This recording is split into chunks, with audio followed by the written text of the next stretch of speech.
Hello and welcome to all. Myself Neha, and today we are going to complete chapter number 1, the playtime की exercise जो है उसको deal करेंगे आज हम.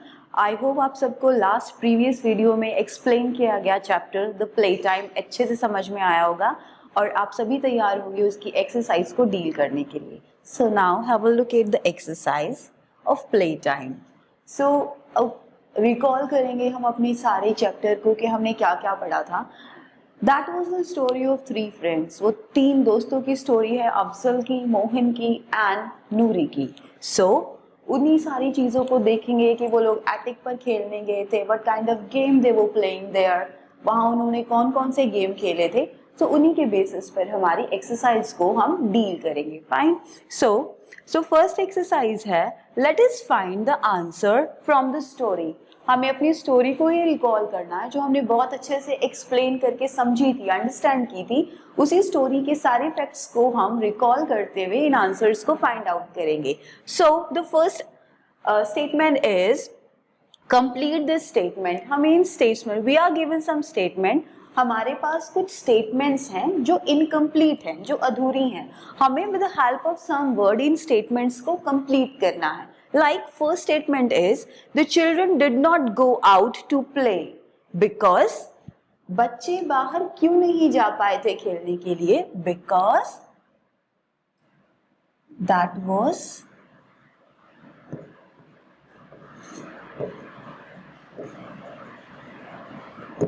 raining outside. That was raining. तो अब जो है बाहर जो है वो बारिश हो रही थी, इसीलिए जो बच्चे थे वो बाहर नहीं जा पाए थे. Now come to the next statement. The first game they decided to play was. पहला गेम जो उन बच्चों ने डिसाइड किया था खेलने के लिए वो कौन सा था?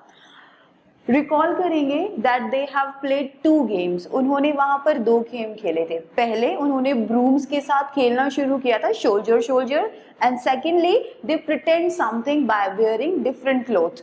तो पहला गेम जो उन्होंने खेला था दैट इज शोल्जर. तो शोल्जर के रूप में अपने आप को प्रिटेंड किया था and they were carrying brooms. उन्होंने झाड़ू को जो है वेपन्स के रूप में इस्तेमाल किया था and they were playing soldier. ठीक है. अब उसके बाद आता है आपका third statement. While they were playing Afzal's mother was. जब वो बच्चे खेल रहे थे तो अफजल की मदर जो थी व्हाट वाज शी डूइंग, वो क्या कर रही थी? तो अफजल्स मदर वाज बेकिंग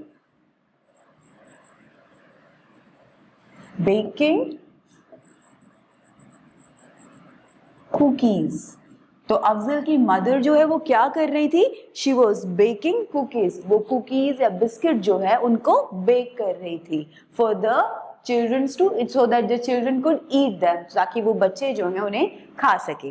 अब नेक्स्ट है लता वॉज वेयरिंग. लता जो उनकी फोर्थ फ्रेंड आई थी what was she wearing? So she was wearing a raincoat.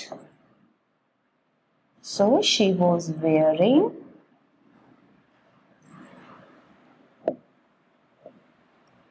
a raincoat. So she was wearing a raincoat and waterproof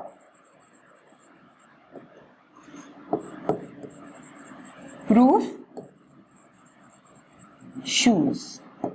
So she was wearing a raincoat and waterproof shoes, जिनको हम क्या कहते हैं? ग्लोशेस कहते हैं. तो आप ग्लोशेस भी यूज कर सकते हो और आप जो है वाटरप्रूफ शूज भी यूज कर सकते हो. तो लता ने क्या पहना था? She was wearing a raincoat and waterproof shoes. Next पर आएंगे when Lata went to the attics she saw. जब लता एटिक पर ऊपर जाती है, कि जब इन बच्चों की मदर जो है ये इन्फॉर्म करती है कि दे वर ऑन द एटिक्स, वो ऊपर एक छोटे से रूम में they were playing there, so she went to the attics. अब लता जो है वो एटिक पर जाती है. एटिक मैंने आपको बताया था what is attic. Attic is a small room build on the roof. एक एटिक जो है एक स्टोर रूम होता है, एक छोटा सा रूम होता है जो हम बेसिकली बना देते हैं रूफ के ऊपर, छतों पर. सो when Lata went to the attic, she saw that they were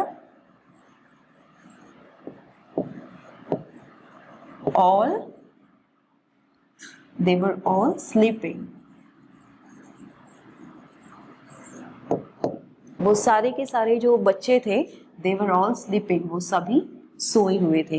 तो in this way we have conducted the question number 1, जिसमें आपने सारा देखा कि the children were not going to play because that was raining outside, and the first game they decided to play was soldier, and while they were playing, Afzal's mother was baking cookies. Afzal की mother जो है वो cookies को bake कर रही थी.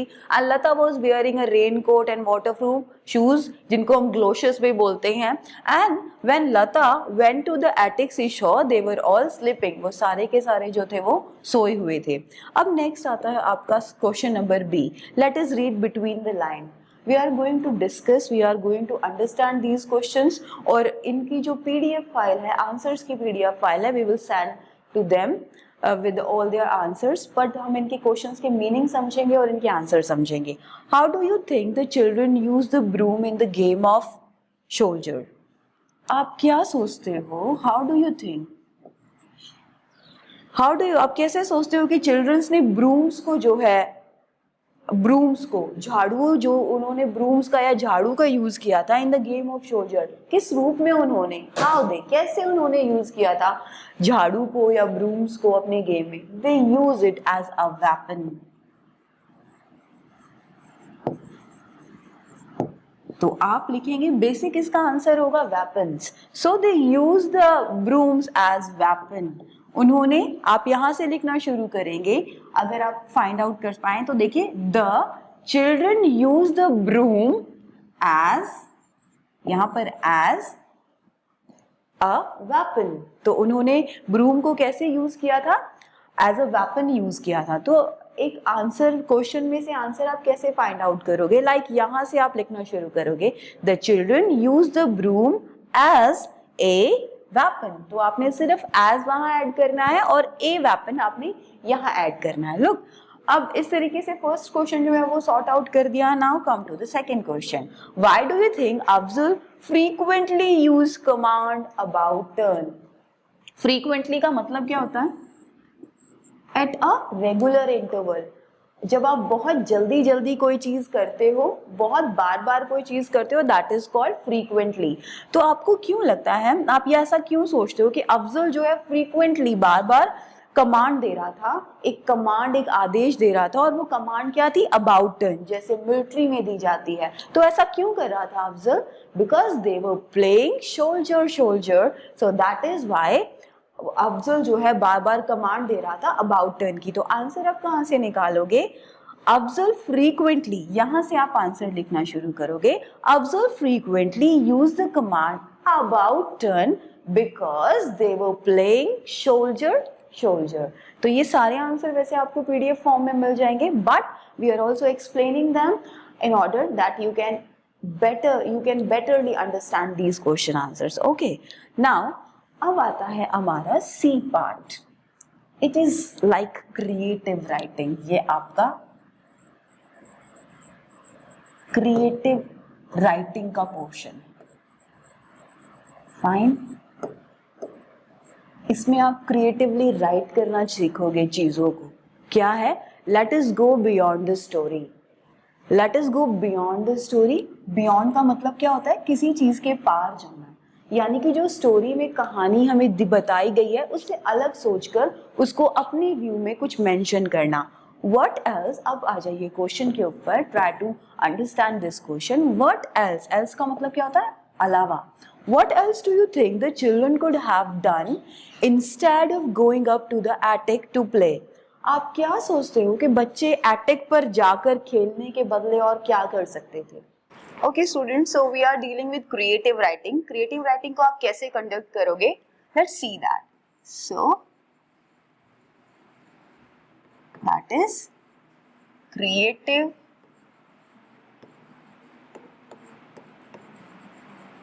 Writing. Fine. So हमने creative writing सीखना है और क्रिएटिव राइटिंग के 3 पिलर्स हैं. 3 पिलर्स हमने कौन कौन से बताए थे? सबसे पहले you have to have some characters. आपको आपकी स्टोरी में कुछ करेक्टर्स दिए होते हैं एज इसमें भी दिए हैं, लाइक अफजल है आपके पास, उसके बाद आपके पास नूरी है, and then you have Mohan. आपके पास अगला कैरेक्टर है Mohan. So we have 3 characters in our story. अगली चीज जो हमें क्रिएटिव राइटिंग के लिए चाहिए वो चाहिए हमारी imagination. We need to imagine something.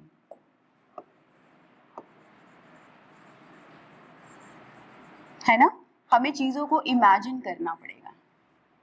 उसके बाद हमें चाहिए, इमेजिनेशन के बाद we need to visualise thing.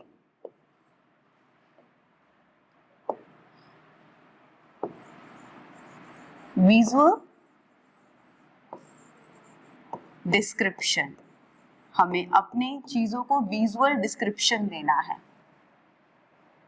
सबसे पहले हमारे पास कैरेक्टर है, फिर हमें चीजों को इमेजिन करना है sequence wise, and then we give all the things like visual description. Visual description क्या होता है कि आपको चीजों को विजुअल करना, देखना, और डिस्क्रिप्शन मतलब चीजों को डिस्क्राइब करना। तो छोटी छोटी चीजों को आपको डिस्क्राइब करना है, उसी को हम कहते हैं विजुअल डिस्क्रिप्शन, यानी कि छोटी छोटी चीजों को आपको अच्छे से डिस्क्राइब करके दिखाना है। अब स्टोरी को नरेट करने के लिए क्या करना है आपको, अब हम फर्स्ट पॉइंट से नरेट करना शुरू करेंगे स्टोरी को। कैसे नरेट करेंगे हम, लाइक स्टोरी को नरेट करने के लिए पहले हमारे पास कैरेक्टर हैं, और हमारी जो रियल स्टोरी थी उसमें हमारे कैरेक्टर अटैक पर गए थे, बट हमें कुछ डिफरेंट करना है, तो बियॉन्ड द स्टोरी करना है, स्टोरी से कुछ अलग करना है। तो अब हम अपने कैरेक्टर्स को अटैक पर ना भेजकर we'll let them sit on sofa. Okay, all the 3 children sat on the sofa. Okay, they sat on the sofa. Then what they decide? Then they decided to watch. Then they decided to watch a cartoon on the TV. ठीक है, उन्होंने ये decide किया कि अब हम क्या देखेंगे, एक कार्टून शो जो है वो टीवी पर दिखेंगे। Then after that they enjoyed the cartoon very much. अब उसके बाद इन्होंने इस कार्टून को बहुत एंजॉय किया। Then after that, उसके बाद they felt hungry, उनको भूख लगने लगी। उसके बाद क्या हुआ, then Noori went to the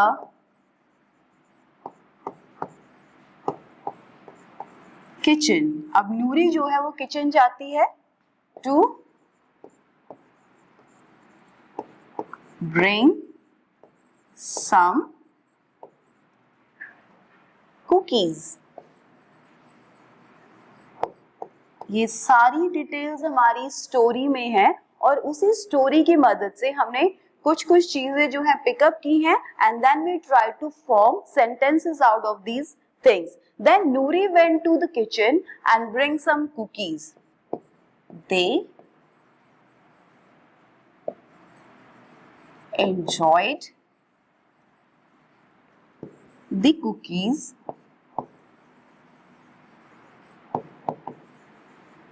very much.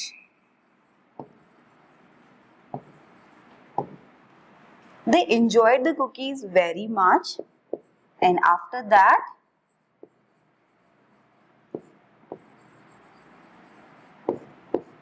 they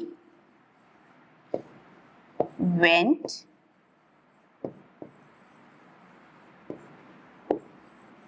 outside to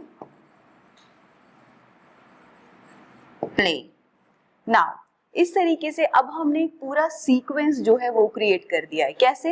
let's understand from the very first sentence. सबसे पहले हमने शुरू किया, देखो कैरेक्टर्स से शुरू किया, फिर चीजों को इमेजिन शुरू करना किया, यानी कि हमारे पास वी हैव 3 कैरेक्टर्स, फिर हमने चीजों को धीरे धीरे इमेजिन किया. इमेजिन करने के प्रोसेस के बाद वी विजुअलाइज, हमें चीजों को ऐसे लिखना है कि जैसे हम सामने से देख रहे हो. अगर आप हर एक सेंटेंस को पढ़ोगे तो आपको लगेगा just you have observe something, आपने बहुत चीजों को बारीकी से देखा है और फिर उनको डिस्क्रिप्शन दिया. डिस्क्रिप्शन मतलब होता है छोटी छोटी मिन्यूट डिटेल में लिखना है. अगर आपको एक अच्छा क्रिएटिव राइटिंग करनी है तो आपके सेंटेंस शुरुआत में छोटे होने चाहिए जिससे आप इजीली सेंटेंसेस को फॉर्म कर सकते हो. Like all the 3 children sat on the sofa, सारे तीनों बच्चे जो है वो सोफा पर बैठे थे and they decided to watch the cartoon on TV. उसके बाद उन्होंने ये डिसाइड किया कि वो कार्टून जो है वो वॉच करेंगे टीवी के ऊपर. ठीक है. अच्छा, एक और चीज इंपॉर्टेंट है कि यहाँ पर भी आई have used the second form of verb.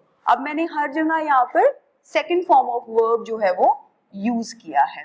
Look, उसके बाद they enjoy the cartoon very much. उसके बाद उन्होंने कार्टून जो है उसको बहुत अच्छे से एंजॉय किया. They enjoyed the cartoon very much, उन्होंने कार्टून को बहुत अच्छे से एंजॉय किया. यहाँ फिर मैंने जो है second form of verb use किया है. After that they felt hungry, और उसके बाद कार्टून को एंजॉय करने के बाद उन्हें भूख लगनी शुरू होती है. And after that they felt hungry, उनको बहुत भूख लगती है. And then Noori went to the kitchen to bring some cookies. उसके बाद नूरी जो है किचन की तरफ जाती है, क्या लेने के लिए? सम कुकीज लेने के लिए. Went again second form of verb है. So Nuri went to the kitchen to bring some cookies and then enjoyed the cookies very much. और उसके बाद नूरी जो है वो कुकीज को बहुत अच्छे से एंजॉयड करती है. Again I have used second form of verb here. After that they went outside to play, और इसके बाद ये बच्चे जो है after eating cookies they went outside to play, उसके बाद वो बाहर चले जाते हैं. So in this way, with the help of certain characters, some characters and imagination, a piece of imagination can create a wonderful piece of writing. तो आप एक piece of writing को create कर सकते हो. What you need to do, you have to create short sentences. आपको छोटे छोटे sentences create करने हैं. सबसे पहले अपनी सोच को दौड़ाना है और अपने छोटे छोटे sentences जो है वो create करने हैं. और grammatically अगर हम इसमें देखें तो grammar में अगर आप किसी बीती हुई चीज के बारे में लिखना चाहते हैं या स्टोरीज के बारे में लिखना चाहते हो तो आप क्या यूज करते हो? Second form of verb. You use second form of verb. आप ये यूज करते हो सेकेंड फॉर्म ऑफ वर्ब. ये इंपॉर्टेंट चीज है. When you are describing something, जो आप ऐसा डिस्क्राइब कर रहे हो जो आप पहले बीत चुका है, तो आप सेकेंड फॉर्म ऑफ वर्ब को यूज करोगे. तो ये हमारा क्वेश्चन था. So this is all we have for our today's video lecture. हमने अपने पहले चैप्टर के फर्स्ट 3 क्वेश्चन को कंडक्ट किया है. आई होप आप सबको अच्छे से समझ में आएंगे. Till then, keep learning and keep smiling. Thank you very much for being with us.